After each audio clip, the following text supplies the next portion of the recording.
Summer is finally here, which means that over the next few months, you'll be going on hikes, you'll be relaxing by the pool, and you'll be grilling burgers. But more important than all of that is the fact that you are gonna be absolutely locking in. Just kidding, well, kinda. I mean, just imagine you walk back in on the first day of school a completely different person. A smarter, stronger, more confident, and more interesting person. Now, the reason I love summer is because it gives you the perfect chance to work on yourself without any sort of distraction. Now, before you run to my comments and tell me that summer is for relaxing and not worrying about work or leveling up, I agree. Priority number one during the summer should be relaxing, because chances are, if you follow this channel, you probably studied really hard during the school year and you deserve a break. But I promise that if you set aside even a little bit of time just to work on yourself, and I'm talking like an hour or maybe even half an hour, you will be unrecognizable by the time fall rolls around. So how are you gonna make this transformation? Well, you're gonna focus on 3 different aspects that we're gonna cover in this video. First things first, I need you to focus on what's up here, your mind. Because the last thing you want to do this summer is shut this thing off and just let all your intellectual strength wither away over the summer. I need you to remain sharp. And look, it's not that hard. I just need you to make time to learn something new every single day. Gohar, are you telling me to study during the summer? Yeah, I kind of am, but you can make it fun. I want you to think about a topic or a couple topics that you've always wanted to learn about, but never had the chance to do so in school. Because here's the thing, and this might sound really surprising coming from me, school makes learning boring. But it's true, you're constrained to learn certain topics in certain ways, which can hinder your natural curiosity. But this summer, I want you to unearth that deep curiosity, because the world is a fascinating place. I mean, wouldn't it be so cool to learn about astronomy, AI, ancient human civilizations, or even electrical engineering? I mean, think about it. How do these devices even work? Follow your natural curiosities this summer to whatever degree you're comfortable with. Maybe that just entails watching 5 to 10 minute videos about the topic, or maybe it entails enrolling into summer courses. Look, truthfully, I don't care how much you study. All I care is that you study and learn about something. Because the last thing I want you to do is just waste your entire summer just doom scrolling on social media. And I have one more ask of you. Keep a knowledge journal where you just keep track of any interesting facts or information that you learn. Don't think of this as taking notes, because that just makes it feel like school again. Just jot down cool things that you want to remember. And trust me, this is not only how you'll become a smarter, more cultured, and more well-informed individual, but a more interesting one as well. Imagine the rich thoughts and information that you can bring to conversations. Imagine the level of awareness that you'll have. In my opinion, the people who are interesting are interested in something. And you know what else you should be interested in this summer? Securing the bag. Summer is the perfect time to make some extra cash on the side, and this is especially relevant if you're going to college in the fall, because as you'll quickly realize, going to college is really expensive.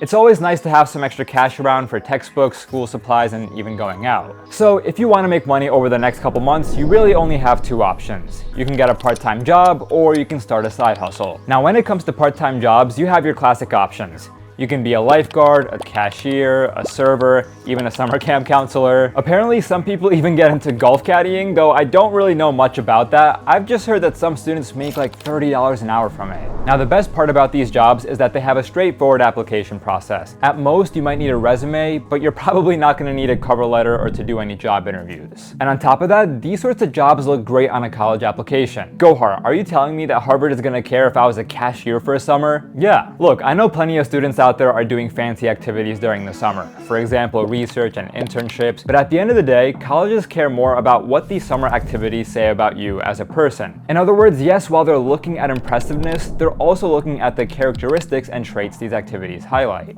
And let's just think about it. Do you think Harvard's more impressed by the kid who got a software engineering internship at his uncle's company and does nothing? Or do you think they're more impressed by the kid who works as a cashier and earns some extra money to support his family? The answer should be pretty obvious. Now, of course, that's an extreme example, but in my opinion, seeing a part-time job on a resume feels refreshing and authentic, especially in this age when everyone's trying to get the fanciest and most impressive titles possible. Now, of course, part-time jobs aren't the only way to make money this summer. You can also look into side hustles like programming, graphic design, video editing, and even tutoring. But I'll keep it real with you. Side hustles are going to be way harder to start up, chances are you're not gonna make that much money at first, and by the time things start picking up, summer might already be over. But I still think it's worth it, and I'm speaking from experience. Back in high school, I worked on a side hustle every single summer. It was actually the same side hustle. I developed a bunch of blogs and web apps centered around the gaming niche, and I monetized these websites through ads. I got obsessed with SEO, which stands for search engine optimization. In other words, I was trying to get my websites to rank high on Google for competitive search terms. My summer of 9th grade, not too much success. I maybe only made $100 or $200. But by the summer of 12th grade, however, these websites were making a couple of grand a month.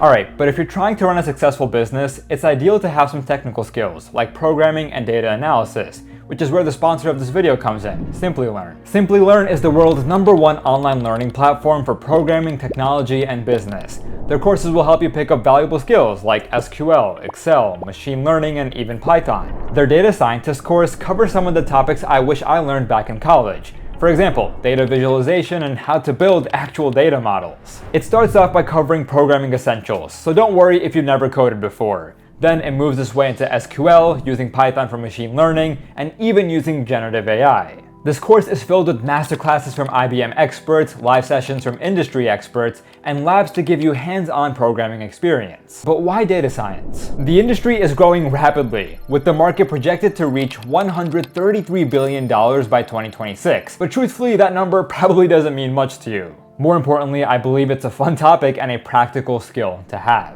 Understanding and analyzing data won't only help you in your business or career, but it'll also help you in your academics and your everyday life. Plus, at the end of the course, you'll receive a data scientist and an IBM certificate, which is a great look for your resume. And then you can jump over to one of Simplilearn's many other courses, which thousands of students love. Visit the link in my description or the pinned comment to try Simplilearn and advance your career through online education. Okay, but there's something weird about all the advice I've given in this video so far. Most of it takes place indoors. But it's the summer. You can't level up by spending most of your time inside. I mean, unless we're talking about video games, I guess. But this summer, you should spend some time working both on your mental and your physical state. Summer's also the perfect time to work on this part of yourself because there's no fear of being judged. Nobody's really around to see you try to put together new fits or start lifting. Also, you have so much more time. During the school year, I doubt you want to go through 8 hours of classes, 2 hours of extracurriculars, and then come home and go to the gym as well. At the very minimum, I want you to spend 10 to 15 minutes each day getting some sunlight, preferably in the morning. I honestly love starting my days with the morning walk. I feel like it instantly boosts my mood. And then you gotta get into a basic gym routine as well, and it doesn't have to be anything fancy. As I recommended in my previous videos, you can try out PPL, which stands for push, pull, legs. On push day, I hit chest and triceps. On pull day, I hit back and biceps. And on leg day, I obviously hit legs. Though I do skip that day more than I should. Okay, and then throughout your lifting journey, I want you to be aware of 2 concepts, because if you don't follow these, you might not make as much progress as you want to. The first concept is progressive overload. The big idea here is that your workouts need to get more intense over time. You can't be hitting the same weight on bench all summer and expect to make significant progress. You gotta up the weight maybe once a week or maybe every 2 weeks. Okay, and the second thing that I want you to be aware of, and this is relevant even if you're not going to the gym, is your diet. I would argue that the diet part is harder than the lifting part, because when it comes to lifting, you just have to go into the gym, pump some iron for an hour or 2, and then you're done. But when it comes to your diet, that's something you need to monitor for the entire day. You need to make sure that you're eating enough carbs, fat, protein. You need to make sure that you're not eating too many calories or too few calories. But you know what? If you're a beginner, I don't want you to worry about all that. I just want you to focus on 2 things: eating healthy and getting enough protein. This summer, it's time to get your diet right. This right here is some of the garbage we regularly put into our bodies. And you know what? I want us to play a little game right now that I like to call Guess the Amount of Added Sugar. So I'm gonna bring out a scale just so we can see the actual amount.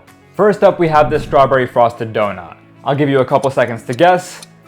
All right, and the answer is 14 grams of added sugar. All right, so let's see what that looks like. All right, so that's 6. All right, so that might not look too terrible, but it's a pretty decent amount. Next up, we have this blueberry muffin. Again, I'll give you a couple seconds to guess.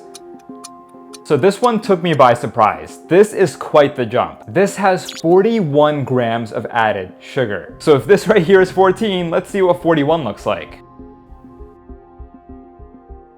This mountain right here is 41 grams of added sugar. And now you might notice I have 2 items left, and if you're guessing that they have even more sugar, you would be correct. But I think you'll be surprised by exactly how much. So this right here is an energy drink. I'm reading off the label, and honestly, I'm surprised this is not against the law. It has 108% of your daily value of added sugar, which comes out to 54 grams. Let's see what 54 looks like. This right here is 54 grams of sugar.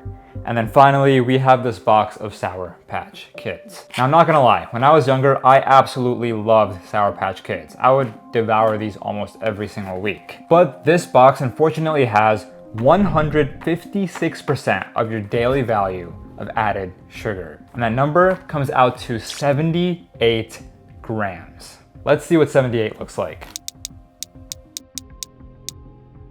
And there we go. That's 78 grams of sugar. As you can guess, you should not be having this much sugar every single day.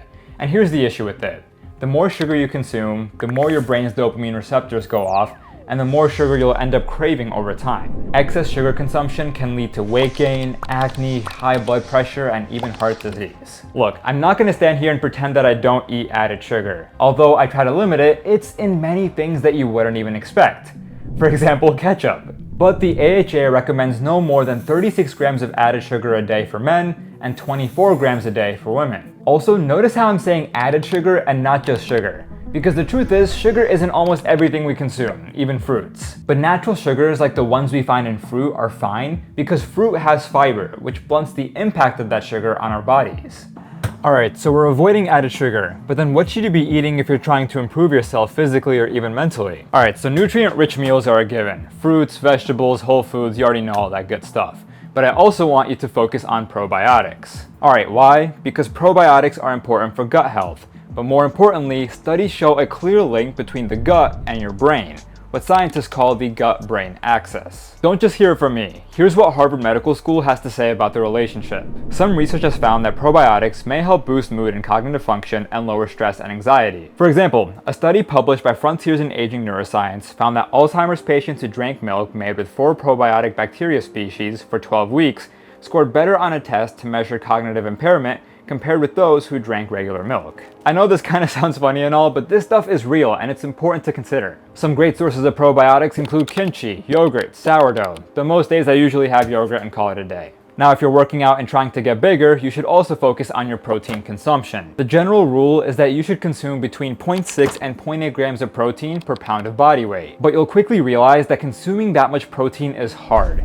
On most days, even I don't hit my protein goals. But every morning, I'll try to have some protein oatmeal. After every workout, I'll try to have a protein shake. And with dinner, I'll try to have some organic source of protein. Alright, now fitness is just one part of how you can level up your appearance this summer. Another aspect that you should consider is how you dress. But I'll be honest, I am wearing a plain t-shirt right now, so I don't think I can comment on this. My fashion sense is something I'm trying to work on this summer, so once I've cracked the code, hopefully I can get back to you. Or if you have any advice for me, just let me know in the comments. Now, one area where I can provide some basic advice is skincare.